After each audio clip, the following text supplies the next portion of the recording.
Inside the Game. Good morning to you, Steve Clarke.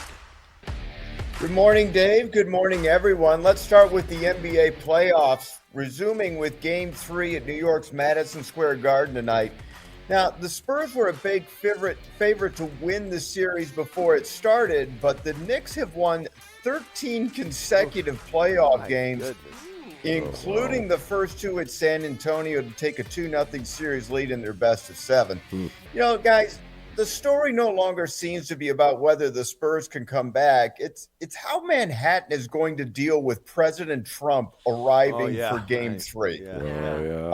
Yesterday morning, it was advised by Secret Service that spectators show up 2 hours before the game, to which a national radio guy advised, 2 hours?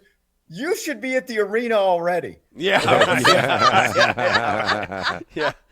You know, and by the way, if you don't have a ticket, it's going to cost you at least $7,000.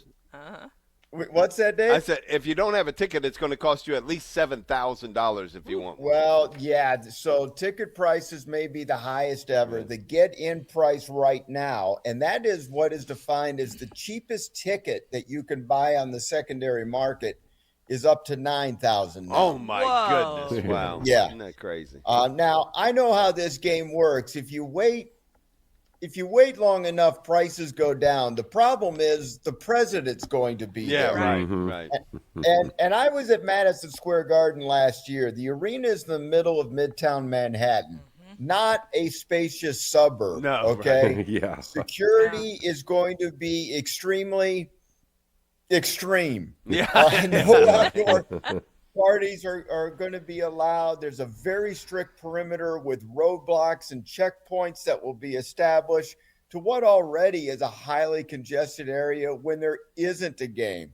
They say expect TSA-style screenings with a complete no-bag policy. Like, New Yorkers aren't mad enough at Trump already. Yeah, right. I know.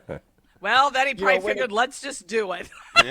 Yeah, well, they're going to have to figure out a way. And you know, the mayor's coming for the game as well. So if they come up with a live camera feed up high of the people trying to get in, I might want to watch that. Yeah, right. That might be it. Yeah, that's good. That might be more entertaining.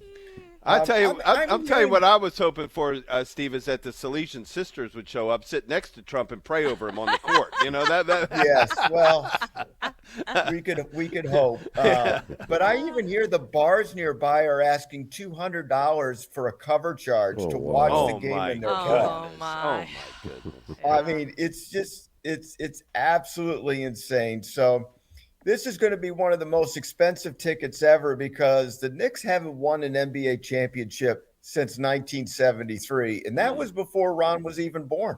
So that's a long time. Oh, that's a long time. Yeah. I remember that day of my birth. Yeah. Yeah. Now, of course, you've got let's take a look at the NHL playoffs. The best thing that can help hockey is for the NBA to have a sweep and the NHL Stanley Cup to be absolutely wild, which latter of which is happening through the first 3 games. Las Vegas is up 2-1 in the series that is changing directions faster than a turnover transition bucket. Saturday night, Vegas was up 4-0 in the third period. Now, no team has ever come from a deficit that far and win a Stanley Cup final game. That is the equivalent of an NBA team being up 30 in the fourth quarter. But Carolina scored 3 goals in 39 seconds and tied it up in the final 2 minutes of regulation to face overtime. Wow. Vegas would wind up winning anyway in double OT, but this is quickly becoming a must-watch series involving 2 teams I had no interest in going into the Stanley Cup. Yeah, look, a lot to get to. We've got World Cup begins, but I want to make sure we have time for this. Steve, an update on the Protect College Sports Act. We had a couple of well-known coaches make their way before Congress. What update can you give us on where all that stands? So we have a bipartisan bill. Amazing. Let's start off with that. A bipartisan bill had a hearing Wednesday that included Nick Saban, Notre Dame athletic director Pete Bavacqua, the Pac-12 commissioner, et cetera. The bill addresses many things, including player eligibility rules, strict rules. So the 5-year rule would actually come into effect. No longer would they have 8-year players trying to get their eligibility in. There would be a removal from certain antitrust laws and the funding of non-profitable sports. What the hearing didn't have any representation is from the athletes or the agents, who are mostly opposed to this bill, because they see limits to the compensation of what athletes could earn and what have been suppressed for decades, but only recently opened up. So the bill has to get 60 votes, which includes all Republicans and 7 Democrats. And we know by the bill sponsorship itself, it has at least 2 of the 7 Dems needed. But what's fascinating about this is because this isn't college football versus Congress. It's college football versus college football. Yeah, right. Conference versus conference. Yeah. The Big Ten and the SEC versus everybody else, okay? The Big Ten and the SEC are opposed to this bill in its current form. But it's also athlete versus athlete. You've got football players and basketball players possibly being restricted in what money they can make compared to other athletes who might see their sport completely dissolve if action isn't taken. And of course, as always, it will be Republican versus Democrats and their theories and philosophies. What leading up against this, we have midterm elections coming up. So this bill needs to get on the fast track and pass or failed, because we're going to have an election in November, which is going to completely, change the makeup of what Congress is going to look like. And so they're trying to act quickly, and they tried to bring up a hearing with all the people on one side so it can make it look like a one-sided affair. With the minute we've got left, I know Pat wanted to ask a question about golf. Oh, I was just asking about the memorial. I lost track of it mid-afternoon.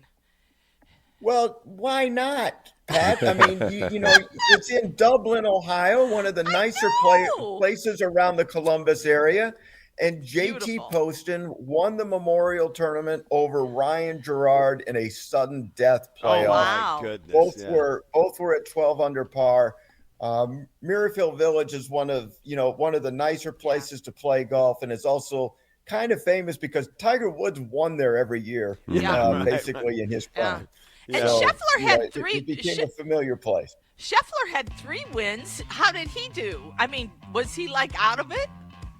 He was not in the playoff, Pat. So he was out of it. Wow. He had it out with his caddy. I did see that. That was not a good scene. That was terrible. Yeah. Sorry, got pulled over by Columbus police like every other Michigan fan in this area. Thanks, Steve.